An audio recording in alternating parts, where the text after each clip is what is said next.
Hello दोस्तों, राधे राधे, जय श्री कृष्णा।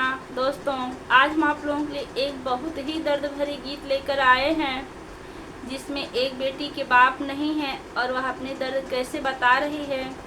आप लोग वीडियो के माध्यम से देखिए और जैसा भी होगा कमेंट करके ज़रूर बताइएगा।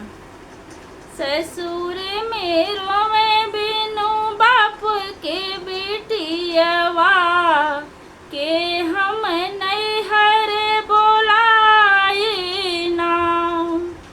ससुर में रोवे बिन बाप के बेटियवा के हम नैहर बोलाए ना।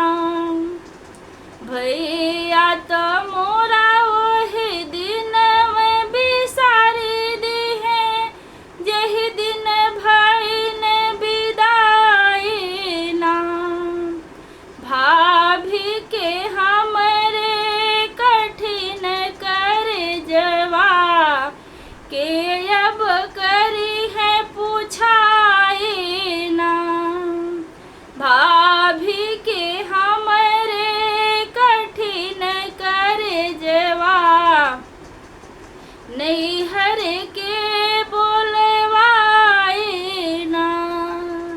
ससुर में रोवे बिन बाप के बेटियवा के हम नैहर बोलाई ना।